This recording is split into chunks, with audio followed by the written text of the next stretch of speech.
Hey, I'd like to get 2 pizzas, please. Sure, sir. That would be 1957 crores. Cool.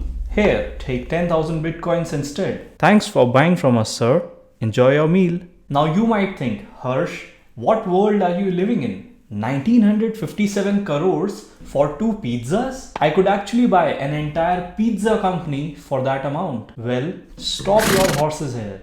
Let me tell you the entire story. On 22nd May 2010, a guy named Laszlo Hanyecz actually bought 2 pizzas for 10,000 bitcoins. At that time, the bitcoin's worth was 0.0025 cents, meaning he spent just $25 on those 2 pizzas. Fast forward to 14th August 2022, Bitcoin's value is $24,500, meaning the 10,000 bitcoins are now worth $245 million. 22nd May 2010 is also regarded as the Bitcoin Pizza Day. In today's video, I'll be talking about my top 3 picks from all the cryptocurrencies, which might have the potential to give spectacular returns in the long term. Hi everyone, my name is Harsh Srivastav. I'm an ex-investment banker, a business owner, and a finance content creator. On this channel, I throw light on topics such as cryptocurrencies, stock market, real estate, insurance, investing, and much more. If you're new here, do hit that subscribe button and click on the bell icon so you don't miss out on any of my future videos. Now, cryptocurrencies are a little complicated to explain, but I'll try my best to make it as easier as possible for me. Let's get straight into the video. When we talk about rupee, the RBI has the permission to print and manage the currency in India. The banks where you have your savings account are the custodians of your money, and you put a lot of trust in those banks. When you want to use your money for online payments, you rely on the infrastructure of these banks and the security provided by them for the transaction to pull through. When you want to make international transfer, these banks levy a high fees on the transaction to be executed. These banks have got all your purchase history, so it's not just private to you. And this shows how heavily dependent and vulnerable we are to the powers of these banks and central authorities. Bitcoin aims to solve these issues.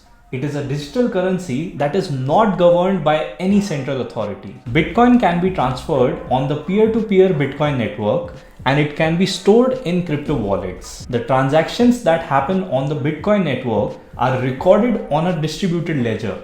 But the question arises, how is the Bitcoin ledger maintained? Let's see how. Let's say Aman pays 2 bitcoins to Shreya, then Shreya pays 1 bitcoin to Kiran. After that, Kiran pays 4 bitcoins to Rahul, and lastly, Rahul then pays 3 bitcoins to Aman. You can see how we have recorded these transactions in the blocks. Assuming a block may contain only 3 transactions, a new block will be created after the 6th transaction. Now each block has a unique hash, and every new block contains the hash of the previous block. The hash is generated with the SHA-256 cryptographic hash algorithm. This is how a hash would look like. Coming back to the distributed ledger, these blocks connect in a series using the unique hash of the previous block to form a blockchain. Also, individuals have a unique private key in the form of a secure code. And as shown in this ledger, there are strings of letters and numbers instead of names to make the data more secured and private. The blockchain data is stored on all the computers on the Bitcoin network. Just like a CA audits the reports of a company, similarly miners are responsible for verifying and validating the transactions that happen on the blockchain. Also, they get rewarded for their efforts by getting paid in BTC. The miners solve a complex mathematical puzzle which needs a lot of computational power to validate the transactions of the previous block and also create a new block. This whole process is called the proof of work. Now all this information on the blockchain is stored on all the computers on the Bitcoin network. And if say 2 miners decide to tamper with the data, the remaining computers will invalidate the same to prevent any forgery in the blockchain. This is the very reason why Bitcoin is called a decentralized digital currency. As per the Bitcoin white paper, The name Satoshi Nakamoto was surfaced in the front for being responsible for the origination of Bitcoin. As on 14th August 2022, the Bitcoin's value stands at a staggering $469 billion. The supply of Bitcoin is limited to 21 million coins by the code. However, only 1.87 million coins are left to be mined by the miners, aka the auditors of the blockchain. The Bitcoin has also received a taproot upgrade which batches multiple transactions together. It thereby helps in increasing the speed of the transactions, lowering the fees, and enabling the capability to execute smart contracts on the Bitcoin blockchain. The mother of all decentralized applications, Ethereum, is a platform whose value lies in its blockchain. The crypto token of this platform is called Ether. When we talk about Ethereum, it enables the existence of various projects in the crypto space. It acts as a base layer in the code of these projects, and the most popular use cases of Ethereum are decentralized applications and non-fungible token, that is NFTs. An example of a decentralized application would be Aave. Aave is a decentralized lending protocol that is built on the Ethereum platform. A user can earn interest on their cryptocurrencies when they lend it to Aave, and users have to pay interest when they borrow cryptocurrencies. This makes it a plausible alternative to the banking industry that exists today. Now, NFTs are digital assets that a user can publicly own by storing it in the blockchain. The ownership of NFTs can be transferred as well, which allows the NFTs to be sold and traded. An example for NFTs would be Bored Apes or the CryptoPunks, which are sold for millions of dollars. The founder of Ethereum is Vitalik Buterin, who has also been able to garner a positive reputation in the crypto community. As on 14th August 2022, the current market cap of Ethereum is around $242 billion.